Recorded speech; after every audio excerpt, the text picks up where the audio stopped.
हम्म।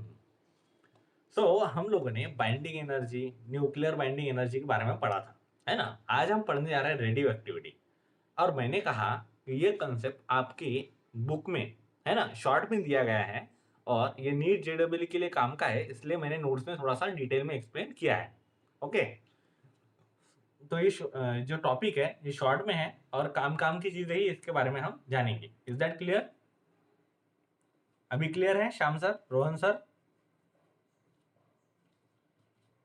आप बुक में देखो, ये टॉपिक बहुत रेडियो एक्टिविटी का देखा आपने? हम्म, चलो। तो हम पढ़ते हैं सबसे पहले रेडियो एक्टिविटी क्या है। क्या है मनीषा मैम रेडियो एक्टिविटी? किसको कुछ पता है रेडियो एक्टिविटी के बारे में? धनराज, श्याम, रोहन, पता है क्या? भाग्यश्री,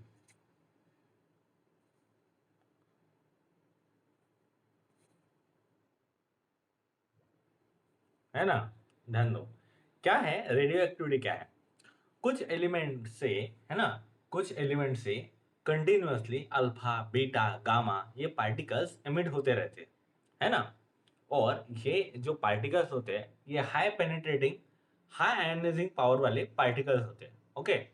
तो ये जो spontaneous emission of particles which are having, है ना, हाई पेनिट्रेटिंग पावर, है ना, इसको बोलते हैं रेडियो एक्टिविटी। इसको क्या बोलते हैं? Radio activity. Is that clear? Generally radio activity उन एलिमेंट्स में पाया जाता है जिसमें हमारा जो मास नंबर होता है ना, ये 206 के ग्रेटर होता है। जिससे जिनका मास नंबर क्या है, 206 से ज्यादा है। ओके। उन एलिमेंट्स में जनरली रेडियो एक्टिविटी पाई जाती है। Is that clear? समझ में आया? अब रेडियो एक्टिव एलिमेंट, अगर कोई एलिमेंट है जो रेडियो एक्टिव है, वो क्या करता रहेगा? Continuously alpha, beta, gamma particles emit करता रहेगा। अब ऐसा करने की वजह से उस एलिमेंट के अंदर चेंजेस आने चाहिए, आने चाहिए कि नहीं? उसका उसको देखो, alpha, beta, gamma particles, alpha, beta, gamma particles के बारे में जानेंगे। तो अल्फा पार्टिकल्स क्या होती है? जिन पार्टिकल्स को अल्फा पार्टिकल्स कहा जाता है उनका एटॉमिक मास नंबर होता है, एटॉमिक नंबर होता है 2 और मास नंबर होता है 4। अब जिस एलिमेंट का, है ना, एटॉमिक नंबर 2 है और मास नंबर 4 है, उसको हम हीलियम भी बोल सकते हैं। बोल सकते हैं कि नहीं बोल सकते? तो जिसको अल्फा नाम दिया था वो एक्चुअली क्या है? हीलियम है। जिसका एटॉमिक नंबर 2 है और मास नंबर क्या है? 4 है, उनको बोलते हैं अल्फा पार्टिकल्स। क्या बोलते हैं? अल्फा। है ना? इनकी जो स्पीड रहती है ये 10 की पावर 7 के ऑर्डर्स में रहती है। जबकि दूसरे पार्टिकल्स होते हैं जिनका नाम होता है बीटा पार्टिकल्स। ओके। अब श्याम सर, बीटा पार्टिकल किसको बोलेंगे? ऐसे पार्टिकल्स कि जिनको, है ना, जिनको एटॉमिक नंबर नहीं होता, जिनको एटॉमिक नंबर होता है -1 और मास नंबर होता है 0। मतलब ऐसा पार्टिकल है कि जिसका एटॉमिक नंबर है -1। क्या है? -1, मतलब जिसमें और मास है ही नहीं, या तो उसका मास निग्लिजिबल है। क्या मैं कहूँ, इसको कहीं तो भी देखा होगा लगता है। देखो, इलेक्ट्रॉन, इलेक्ट्रॉन के ऊपर चार्ज कौन सा होता है बताओ मुझे? निगेटिव। इलेक्ट्रॉन के ऊपर चार्ज निगेटिव होता है ना। और इलेक्ट्रॉन का मास कितना होता है? 0 लगभग। इलेक्ट्रॉन का मास क्या है? 9.1 इंटू 10⁻⁻31 ऑफ किलोग्राम, बराबर सो। लेकिन उसको तो हम लगभग 0 ही पकड़ते हैं। क्लियर है? क्लियर है कि नहीं? कैसा है? तो क्या हम बोलेंगे, इसका जो मास है वो है 0, है ना। तो ये जो बीटा पार्टिकल्स है वो लगभग इलेक्ट्रॉन की तरह दिखते हैं, इसलिए बीटा पार्टिकल्स को इलेक्ट्रॉन कहेंगे हम लोग। यस और नो? क्लियर? चलो। Am I clearly audible to you? चलिए अभी, अब बीटा पार्टिकल्स को हम क्या बोलेंगे? इलेक्ट्रॉन बोलेंगे। और तीसरे होते हैं गामा पार्टिकल्स। अब गामा पार्टिकल्स को गामा से लेटर गामा से दिखाया जाता है। इनको ना ही कोई मास होता है ना ही इनके ऊपर कोई चार्ज होता है। ओके। सो गामा 00 इस तरह से इसको लिखते हैं, है ना। या तो हम बोलेंगे गामा पार्टिकल ये बहुत ही तेज पार्टिकल होते हैं, इनकी स्पीड लगभग 3 × 10⁸ मीटर पर सेकंड के करीबन होती है। मतलब लाइट की स्पीड जितनी इनकी स्पीड रहेगी। क्या मैं कहूँ, अगर ऐसा कोई पार्टिकल है कि जिसकी स्पीड लाइट की स्पीड के बराबर है, इसका मतलब क्या मैं कह सकता हूँ वो लाइट छोड़ के दूसरी कोई चीज हो ही नहीं सकती। धनराज, बोल सकता हूँ कि नहीं बोल सकता हूँ? श्याम, वैष्णवी, दिव्या, भाग्यश्री, मनीषा, बोल सकते हैं ना हम सब सर? तो गामा पार्टिकल को हम डायरेक्टली लाइट पार्टिकल बोल सकते हैं। ओके, तो ध्यान दो, इसको हम लाइट बोलेंगे, इसको हम इलेक्ट्रॉन बोलेंगे और इसको हीलियम बोलेंगे। अब ऐसा ना बोलते हुए इस टॉपिक में इनको क्या बोलना है, हीलियम की जगह पर अल्फा यूज करना है ना, दे इलेक्ट्रॉन की जगह पर बीटा यूज करना है और लाइट की जगह पर क्या यूज करेंगे हम, gamma. Is that clear so? अब ध्यान दो, कोई पार्टिकल है, कोई रेडियो एक्टिव एलिमेंट है जो इन पार्टिकल को क्या करेगा, इमिट करेगा कंटिन्यूअसली। ऐसा करते समय क्या मैं को उसके मास नंबर में या एटॉमिक नंबर में या दोनों में चेंजेस आ सकते हैं? आ सकते कि नहीं आ सकते? ऑब्वियसली आएंगे। तो कैसे चेंजेस आएंगे इनके बारे में हम पढ़ते हैं। जैसे हमारे पास लेट से एक एलिमेंट है, एलिमेंट को इस तरह से डिनोट किया जाता है X Z A, where Z is the atomic number, ये बताता है नंबर ऑफ प्रोटॉन कितने हैं या नंबर ऑफ इलेक्ट्रॉन कितने हैं। देन ए, ये होता है मास नंबर, मतलब नंबर ऑफ न्यूक्लियॉन्स जो है ये बताता है ए। इसके अंदर प्रोटॉन्स और न्यूट्रॉन्स कलेक्टिवली कितने हैं एलिमेंट के अंदर, ये बताता है ए। बराबर। अगर इस तरह का एक एलिमेंट है और मैं कहता हूं ये रेडियो एक्टिव एलिमेंट है, हमने कहा generally radio active elements like जैसे थोरियम है, देन यूरेनियम है, इनके जो मास नंबर है वो 206 से ग्रेटर है। तो जनरली जिन एलिमेंट के मास नंबर 206 से ज्यादा है वो रेडियो एक्टिव होते हैं। ओके, अब इस तरह का एक अनस्टेबल न्यूक्लिया है, एलिमेंट है, अगर इसने एक अल्फा पार्टिकल इमिट कर दिया तो क्या होगा, ये एलिमेंट था, ये कंटिन्यूअसली इसके अंदर से अल्फा पार्टिकल चला गया। अब अल्फा पार्टिकल बोले तो अल्फा पार्टिकल का मास नंबर कितना था रे, 4 था। एटॉमिक नंबर कितना था, 2 था। क्या मैं कहूँ, अब एलिमेंट से अगर अल्फा पार्टिकल निकल गया तो एलिमेंट में क्या बचा होगा, एलिमेंट, ये एलिमेंट रहा होगा क्या, इसके अंदर चेंज आया होंगे, बदलाव आया होगा। क्या बदलाव आया होगा बताओ सब सर? क्या मैं कहूँ, इसका जो एटॉमिक नंबर है वो 2 से कम हो गया होगा, है ना? बोल सकते कि नहीं बोल सकते? तो जेड को इस तरह से बताता हूं। ओके, इसका जो है ना एटॉमिक नंबर है ये 2 से कम हो गया होगा और इसका जो मास नंबर है ये कितने से कम हो गया होगा, 4 से। अरे होगा कि नहीं होगा ऐसे? सऊद, श्याम, रोहन, जैसे बोलो, धनराज, ये बात समझी क्या? जैसे कि देखो यहाँ पर 1 किलो शक्कर थी, बराबर, 1 किलो शक्कर थी, मैं कहूंगा 1 किलो शक्कर से है ना कुछ शक्कर, मतलब जैसे कि 10 ग्राम शक्कर निकाल ली। अब 10 ग्राम शक्कर अगर इसके इस यहाँ से निकाल ली तो क्या 1 किलोग्राम शक्कर ही बची कि कम बचेंगी? कम बचेंगी ना। तो देखो एटॉमिक नंबर का ऐसे कम हो गया, 2 से कम हो गया, और मास नंबर का ऐसे कम हो गया, 4 से। Is that clear to you? है ना? ये after emission of alpha particle है। क्या मैं कहूँ, अगर ये एलिमेंट एक्स जेड ए अगर एक बीटा पार्टिकल इमिट करता है, मतलब कि इलेक्ट्रॉन इमिट करता है, तो क्या फर्क पड़ता है? तो क्या मैं कहूँ, बीटा का एटॉमिक नंबर होता है -1 और मास नंबर होता है 0, है? तो इसके अंदर से है ना, एलिमेंट के अंदर सिर्फ जेड से -1, जेड -1 कितने हो गए, जेड +1। एटॉमिक नंबर इसका 1 से बढ़ जाएगा और mass number A -0 is a. क्या मैं कहूँ, जब भी एक रेडियो एक्टिव एलिमेंट है ना, जब भी एक radio active element beta particle emit करता है, इलेक्ट्रॉन इमिट करता है, तो उसका एटॉमिक नंबर 1 से बढ़ जाता है और उसका मास में कोई चेंजेस नहीं आती, उसका mass number as it is रहता है। बोल सकते हैं ऐसा सऊद सर? अरे यस और नो, बोल सकते कि नहीं बोल सकते?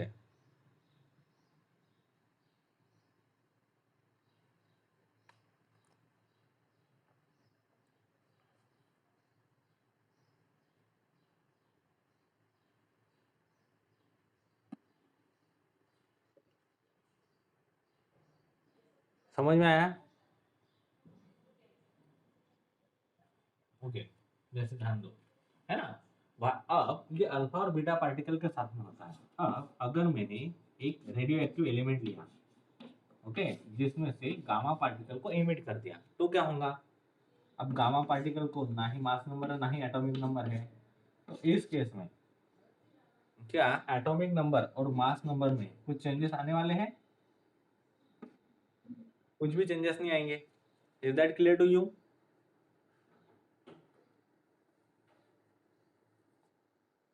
तो देखो इसको किस तरह से हम बताएंगे, है ना? क्या हम बोलेंगे, है ना? रेडियो एक्टिविटी क्या है? Continuous emission of radioactive, है ना, particles from the element is called as radioactive. Continuous and spontaneous. क्या मैं कहूँ, when any element emits an alpha particle, when element emits alpha particle, मतलब किसी element से अगर अल्फा पार्टिकल निकल जाता है, तो क्या होता है? अल्फा पार्टिकल का एटॉमिक नंबर होता है 2 और मास नंबर होता है 4। So the atomic number of the element is changes by 2 and mass number is changes by 4. That is, atomic number is reduced by 2 and mass number is reduced by 4. Clear? उसी तरह से when any radioactive element emits beta particle, what will happen to that element? Its atomic number is increases by 1 and its mass number remains unchanged. Why unchanged? Because beta particle is having zero mass. Is that clear? Dhanraj, समझ में आ रहा है क्या? कितने simple simple sentences है ये। Okay, what will happen when radioactive element emits gamma particle? As we all know that when radioactive element emits gamma particle, so there is no change in its mass number and atomic number. Is that clear to you? यहां तक हो गया क्या? चलो पढ़ लो ये, और ये कॉपी बना लो इसकी, इसको कॉपी कर लो। देखो, इसके बाद में हम रेडियो एक्टिव डीके पढ़ेंगे, वो काम की चीज है। ओके, इसका थ्योरेटिकल पार्ट है, तो ले लिख लो इतना, निकालिए स्क्रीनशॉट। दिव्या, वैष्णवी, भाग्यश्री, मारिया, सौद, श्याम, रोहन। चलिए, चलो अब ध्यान दे दे इसके ऊपर। अब थ्योरी देखो, अल्फा पार्टिकल क्या है? जनरली अल्फा पार्टिकल होते हैं हीलियम, है ना? ये इनके रफ्तार के बारे में और इनके पेनिट्रेशन पावर में, इलेक्ट्रिकल फील्ड के बारे में हम जानकारी देंगे, है ना? तो जनरली हम अल्फा, बीटा और गामा तीनों की जानकारी देंगे एक एक ही इसमें, है ना? एक डिफरेंस से इन तीनों को आप लोग इजीली समझ सकते हो और लर्न कर सकते हो, है ना? ध्यान दो, ये बोर्ड के अकॉर्डिंग इतना इंपॉर्टेंट नहीं है, लेकिन नीट जेडब्ल्यू के लिए अच्छा है। तो अल्फा यहाँ पर आएगा, बीटा और यहाँ पर आएगा गामा। क्या मैं कहूँ कि अल्फा पार्टिकल को हम हीलियम भी बोल सकते हैं। कोई भी रेडियो एक्टिव एलिमेंट अगर अल्फा पार्टिकल इमिट करता है, मतलब कोई भी रेडियो एक्टिव एलिमेंट से अगर अल्फा निकल जाता है, तो क्या होता है? So its mass number is reduce by 4 और decrease by 4 and its atomic number is decreases by 2। Okay, समझ में आया? What will happen when beta particle is emitted by the radioactive element? अगर क्या होगा, तो किसी एलिमेंट ने बीटा पार्टिकल को एमिट कर दिया, so when beta particle is emitted by the radioactive element, its atomic number is increased by 1 while its mass number remains unchanged. Okay, what will happen to the gamma particle? When gamma particle is emitted by any radioactive element, its mass number remains unchanged and atomic number remains unchanged. Okay, यहाँ पे कोई बदलाव नहीं आएगा। Clear है? Then अब speed के बारे में बात करेंगे, है ना? क्या हम बोलेंगे कि next point, speed of the alpha particle is in order of 10⁻⁷। Okay, ये कितनी है? 10⁻⁷ मीटर पर सेकंड की ऑर्डर में होती है अल्फा पार्टिकल्स की स्पीड। देखो यहाँ पे इनके स्पीड के बारे में है ना जानकारी दी गई है। Okay, clear. और जो बीटा पार्टिकल की स्पीड होती है, बीटा पार्टिकल की स्पीड लगभग लाइट के स्पीड के जितनी होती है, मतलब ये एक्चुअली 99% होती है स्पीड ऑफ लाइट के जितनी, है ना। So the speed of speed of beta particle is 99% of the velocity of light. Okay. Then gamma particle की speed कितनी होती है? Gamma particle is having speed which is equivalent to the speed of light, that is 3 into 10⁸ meter per second. Clear? समझ में आया? समझ में आया क्या? अब आयोनाइजेशन पावर की बात करते हैं। आयोनाइजेशन पावर क्या होती है? आयन फॉर्म करने की पावर होती है, आयन फॉर्म करने की कैपेबिलिटी होती है। Okay, so alpha particle is having ionisation power which is 100 times, ये 100 टाइम्स किसकी होती है? बीटा की होती है आयनाइजेशन पावर, आईपी। ओके, इसको हम बोलेंगे आयनाइजेशन पावर। ये बीटा से 100 टाइम्स होती है, दैट इज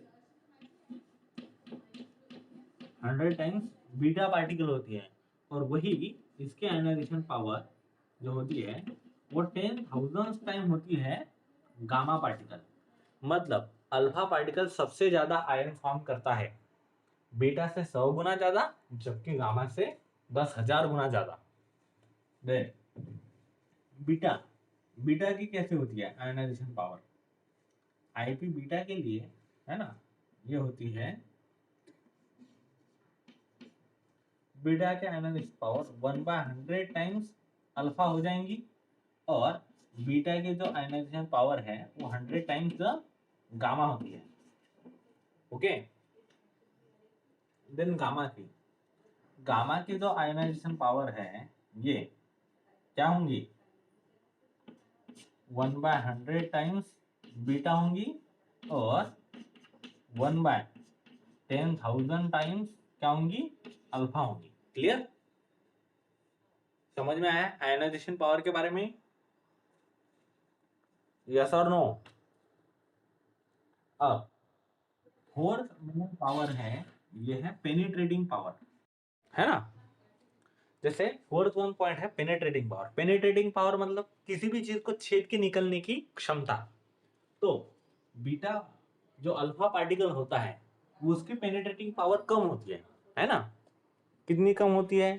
तो ये जो पेनिट्रेटिंग पावर है ये है ना, इसके उल्टा रेशियो ले लो डायरेक्टली।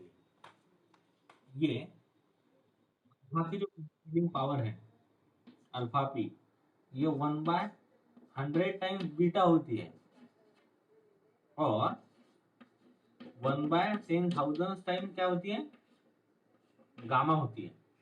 ओके, देन बीटा की जो पेनिट्रेटिंग पावर है ना, ये 1/100 टाइम्स गामा होती है, लेकिन बीटा की जो पेनिट्रेशन पावर है ये 100 टाइम्स अल्फा होती है, बराबर।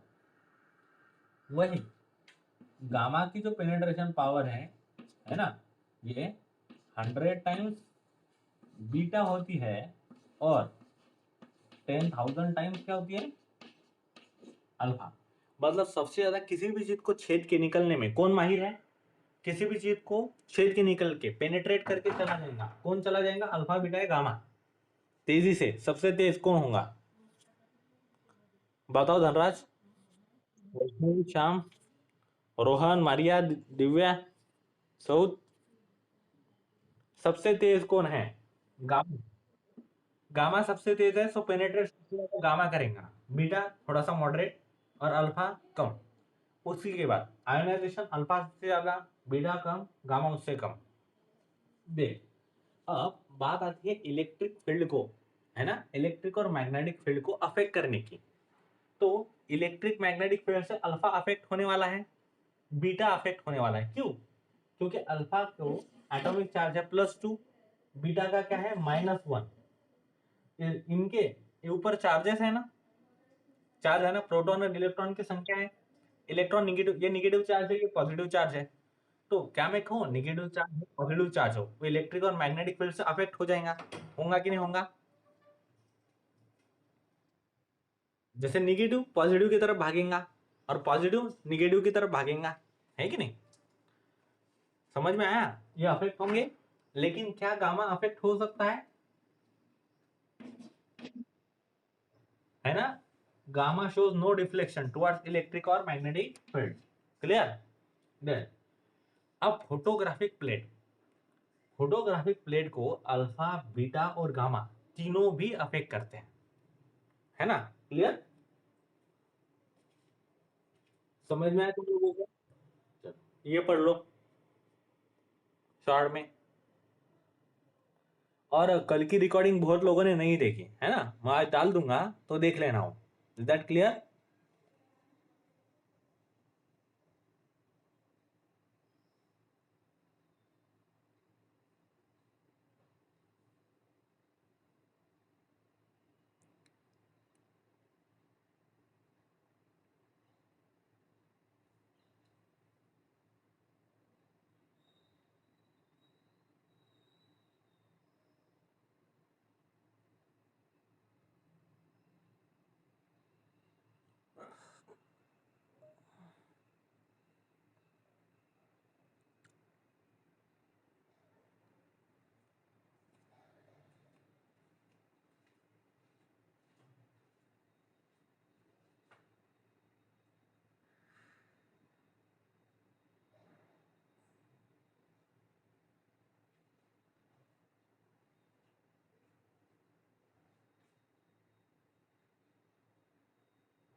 हो गया क्या?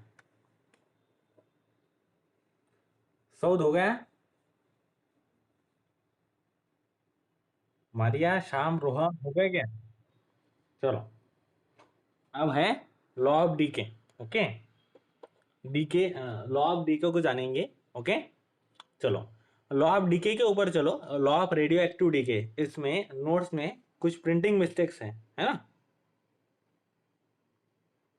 तो आप ये प्रिंटिंग मिस्टेक्स करेक्ट कर लेना, जो मैं आपको पढ़ा रहा हूँ उसके हिसाब से। ओके, यहाँ पर उन्होंने बहुत जगह पे प्रिंटिंग मिस्टेक की गई है ना? जैसे मैं बताऊंगा आपको। तो लॉ ऑफ डीके क्या है? Law of radioactive decay क्या कहता है?